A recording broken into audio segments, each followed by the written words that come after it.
Bismillahirrahmanirrahim. Assalamualaikum warahmatullahi wabarakatuh. Perkenalkan, saya Muhammad Fatur Rahman. Pada kesempatan kali ini saya akan membahas tentang peramalan tas laptop menggunakan model time series yang menggunakan regresi sederhana dan exponential smoothing. Mari kita simak video berikut. Memprediksi nilai variabel di masa mendatang adalah aktivitas manajemen yang sangat penting, di mana petugas keuangan harus memprediksi arus kas masa depan, manajer produksi harus memprediksi kebutuhan baku, dan manajer sumber daya manusia harus memprediksi kebutuhan personel di masa depan. Pada kesempatan kali ini, saya akan membahas salah satu implementasi dari metode time series regresi sederhana dan exponential smoothing pada CV Vortex yang merupakan usaha mikro kecil dan menengah atau UMKM yang bergerak dalam produksi tas ransel, tas pakaian, dan tas laptop. Sistem produksi yang digunakan oleh CV Vortex adalah Make to Stock atau MTS. Saat ini perencanaan produksi hanya dilakukan berdasarkan perkiraan saja, belum digunakan metode tertentu untuk peramalan produksi tersebut di masa yang akan datang. Dalam hal ini, berakibat pada jumlah permintaan dan stok produk tidak seimbang, sehingga memungkinkan terjadinya kekurangan stok produk atau penumpukan stok produk. Oleh karena itu, dibutuhkan peramalan menggunakan beberapa model time series dengan menggunakan metode regresi linear dan exponential smoothing untuk meramalkan permintaan produk di masa yang akan datang. Perlu kita ketahui, metode peramalan dapat digolongkan menjadi dua, yaitu metode kualitatif dan kuantitatif. Metode kualitatif merupakan metode yang tidak digunakan model matematik, tetapi menggunakan pertimbangan pendapat para ahli di bidangnya. Keuntungan dari metode kualitatif ini adalah dana yang dikeluarkan relatif kecil, namun kekurangannya adalah seringkali dianggap kurang ilmiah karena sifatnya cuma subjektif. Sedangkan metode kuantitatif merupakan ketersediaan data mentah dan menggunakan kaidah matematis pada proses peramalan. Salah satu model yang tergolong dalam metode kuantitatif yaitu model time series. Model ini yang didasarkan pada pola data dengan kurung waktu tertentu seperti berulang mingguan, bulanan, kuartal. Hal tersebut merujuk pada data sejarah terlebih dahulu yang dapat dijadikan indikator untuk memperkirakan masa depan. Nah, marilah kita memasuki salah satu model time series tersebut. Yang pertama adalah analisis regresi sederhana. Sebuah metode pendekatan untuk pemodelan hubungan antara satu variabel dependen dan satu variabel independen. Dalam model regresi, variabel independen menerangkan variabel dependennya. Dalam analisis regresi sederhana, hubungan antara variabel bersifat linear, di mana perubahan pada variabel X akan diikuti oleh perubahan pada variabel Y secara tetap.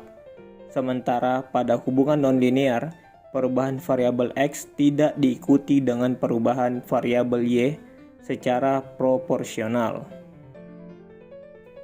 Model regresi linear sederhana yang baik harus memiliki beberapa syarat. Yang pertama, eksogenitas yang lemah, di mana kita harus memahami secara mendasar sebelum menggunakan analisis regresi bahwa analisis ini mensyaratkan bahwa variabel X bersifat fix atau tetap, sementara variabel Y bersifat random atau acak. Yang kedua, linearitas. Seperti sudah dijelaskan sebelumnya bahwa model analisis regresi bersifat linear, artinya kenaikan variabel X harus diikuti secara proporsional oleh kenaikan variabel Y. Jika dalam pengujian linearitas tidak terpenuhi, maka tidak dapat melakukan transformasi data atau menggunakan model kuadratik, eksponensial, atau model lainnya yang sesuai dengan pola hubungan nonlinear. Yang ketiga, variance error yang konstan. Ini menjelaskan bahwa variance error atau variance residual yang tidak berubah-ubah pada respon yang berbeda. Dan yang keempat, autokorelasi untuk data time series. Jika kita menggunakan analisis regresi sederhana untuk data time series atau data yang disusun berdasarkan urutan waktu, maka ada satu asumsi yang harus dipenuhi, yaitu asumsi autokorelasi. Asumsi ini melihat pengaruh variabel lag waktu sebelumnya terhadap variabel Y. Jika ada gangguan autokorelasi, artinya ada pengaruh variabel lag waktu sebelumnya terhadap variabel Y. Secara praktis, analisis regresi linear sederhana memiliki kegunaan, seperti model regresi sederhana dapat digunakan untuk forecast atau memprediksi nilai Y. Namun, sebelum melakukan forecasting, terlebih dahulu harus dibuat model atau persamaan regresi linear. Ketika model yang fit sudah terbentuk, maka model tersebut memiliki kemampuan untuk memprediksi nilai Y berdasarkan variabel Y yang diketahui. Yang kedua, mengukur pengaruh variabel X terhadap variabel Y. Misalkan, kita memiliki satu serial data variabel Y. Melalui analisis regresi linear sederhana, kita dapat membuat model variabel-variabel yang memiliki pengaruh terhadap variabel Y. Hubungan antara variabel dalam analisis regresi bersifat kausalitas atau sebab akibat.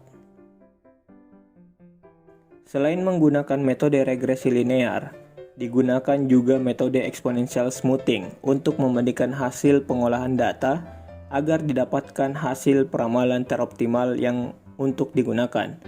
Dalam hal ini, metode peramalan exponential smoothing merupakan metode peramalan yang menggunakan sedikit data terdahulu. Selain itu, metode ini menggunakan rataan bergerak dengan adanya pembobotan oleh fungsi eksponensial pada titik-titik data tertentu.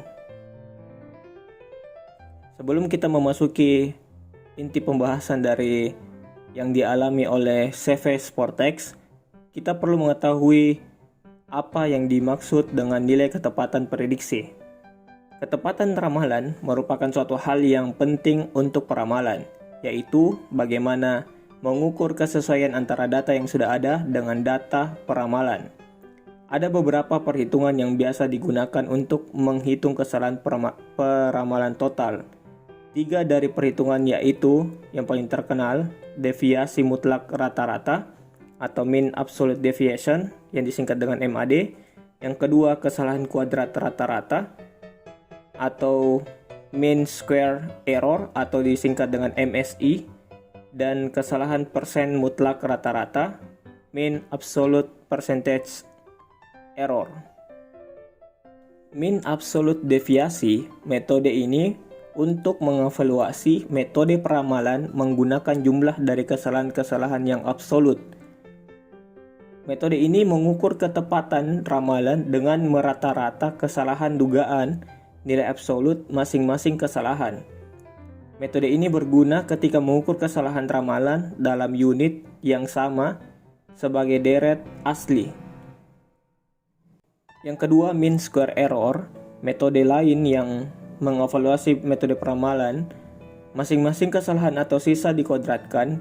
Pendekatan ini mengatur kesalahan peramalan yang besar karena kesalahan-kesalahan itu dikodratkan. Metode itu menghasilkan kesalahan-kesalahan sedang, kemungkinan lebih baik untuk kesalahan kecil, tetapi kadang menghasilkan perbedaan yang besar.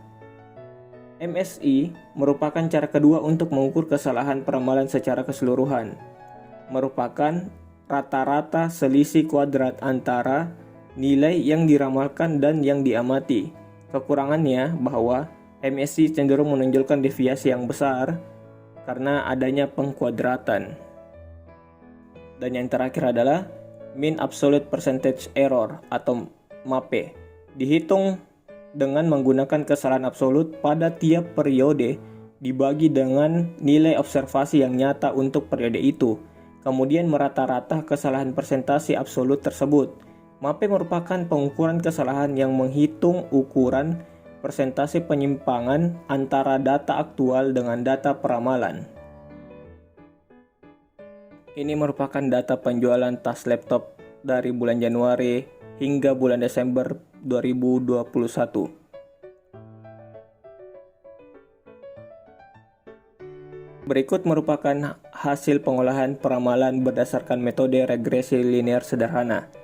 Seperti yang kita lihat, nilai ketepatan datanya yang pertama MAD-nya sebesar 58,825, MSI-nya 5907.034 dan MAPE-nya sebesar 23,3311%.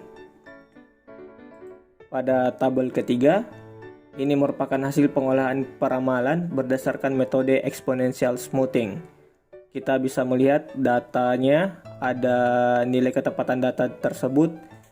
MAD-nya sebesar 72,914, MSI-nya 9.299,377 dan MAPE-nya sebesar 31,998%. Adapun kesimpulannya bahwa dari tabel 2 dan 3 menyajikan hasil peramalan menggunakan regresi linear dan exponential smoothing. Dari tabel kedua dapat diketahui bahwa hasil peramalan menggunakan metode regresi linear menghasilkan nilai MSI sebesar 5.907.034 dan nilai MAD-nya sebesar 58,825 dan nilai MAPE-nya sebesar 23,311%. Berdasarkan hasil perhitungan pada tabel ketiga, ditemukan bahwa nilai MSI-nya itu jauh lebih besar daripada penggunaan metode regresi linear.